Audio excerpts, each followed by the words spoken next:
What if everything you've worked for could vanish overnight? It sounds like a movie plot, but history shows us it's a real possibility. During a severe financial collapse, governments desperate for cash have resorted to extreme measures, including seizing citizens' assets. This isn't about fear-mongering. It's about being prepared and understanding history. Today, we're diving deep into the 5 types of assets that have historically proven most resilient to government seizure. This isn't financial advice, but a historical exploration to help you think differently about wealth. Let's start with the most obvious and oldest form of wealth: physical gold and silver. Think about the Great Depression in the 1930s. President Franklin D. Roosevelt issued Executive Order 6102, which forced Americans to turn in their gold coins, bullion, and certificates to the Federal Reserve. It was a massive confiscation. However, what the order didn't cover as strictly were certain types of collectible gold coins and personal jewelry. Why? Because they had numismatic or artistic value beyond their mere metal content, making them harder to classify and confiscate on a mass scale. Fast forward to modern crises, like in Venezuela or Argentina. Citizens who held physical gold could often smuggle it across borders to start new lives. It's portable, universally recognized, and exists outside the digital banking system that can be frozen with a keystroke. The key here is physical possession. If you don't hold it, you don't truly own it. Next up, a category that might surprise you: productive land, especially farmland. Throughout history, from the fall of Rome to the collectivization in the Soviet Union, land has been a primary target for seizure. So why is it on this list? The distinction is crucial. We're talking about productive land used for self-sufficiency.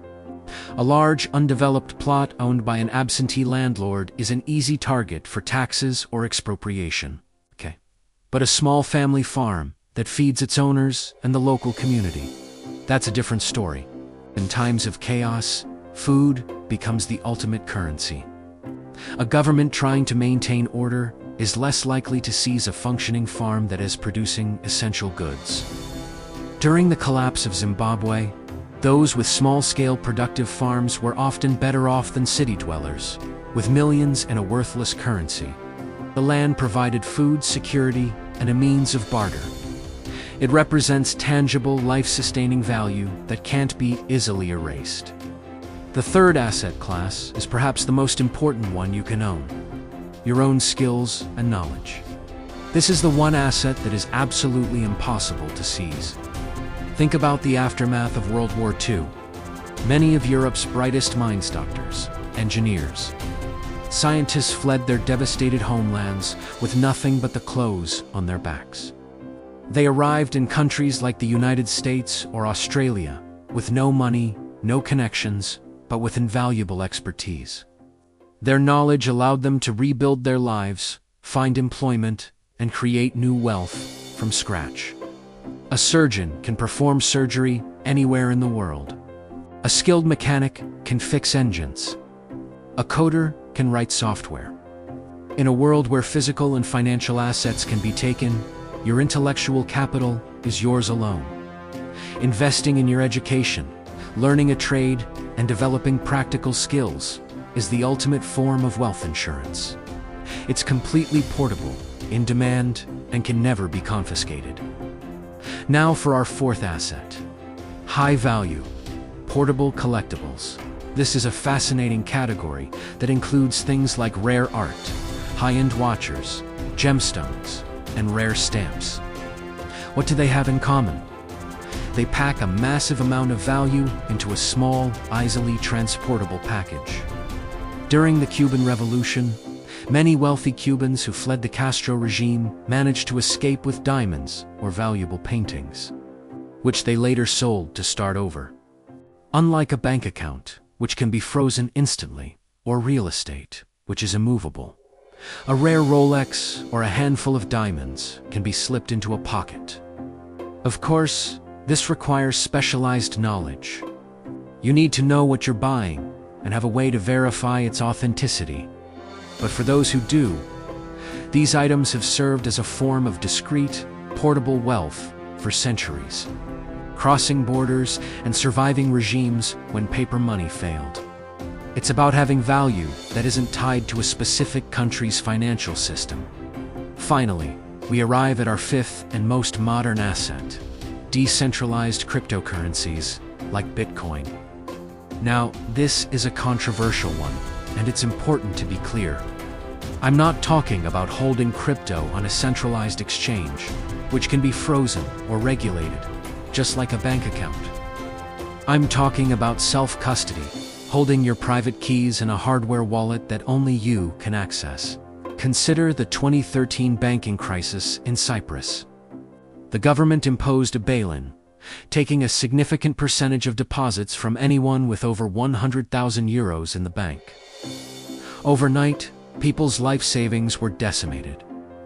In situations like this, having assets outside the traditional banking system is a powerful hedge. With self-custodied Bitcoin, you can memorize a 12-word seed phrase and, theoretically, walk across any border with access to your entire net worth, stored only in your mind. This is an unprecedented level of financial sovereignty. Governments are trying to regulate it, but the decentralized nature of the network makes outright seizure of self-custodied assets incredibly difficult, if not impossible. So, let us recap the 5 assets that have historically been hardest to seize. Physical precious metals in your possession. Productive land for self-sufficiency, your own skills and knowledge. High-value portable collectibles and self-custodied cryptocurrencies. Notice the common themes here. They are tangible, portable, internationally recognized, or exist entirely outside the traditional system. Again, this isn't about predicting doomsday. It's about learning from history to build a more resilient financial future. True wealth isn't just about the numbers in your bank account. It's about having options and control, no matter what the future holds. Diversifying into some of these categories could be the key to preserving your wealth through any storm. History doesn't collapse quietly, it repeats patterns. In 1933, under Franklin D. Roosevelt, Americans were ordered to surrender their gold. In 2001, Argentina froze bank accounts. In 2013, Cyprus seized deposits directly from savings. Different countries, same outcome. If it can be frozen, it's not fully yours. If it depends on permission, it's not fully yours. If it only exists inside the system, it disappears with the system. But skills survive, knowledge survives, community survives. You can't confiscate competence, you can't freeze resilience. So don't just ask where your money is. Ask what you truly control. If this made you rethink ownership and power, subscribe to HistoroMystic, because history isn't just stories. It's warnings. Thanks for joining me on this historical journey. If you found this information valuable, make sure to hit that like button and subscribe for more deep dives into financial history and strategy. What other resilient assets do you think belong on this list? Let me know in the comments below. Stay safe, stay prepared, and I'll see you in the next video.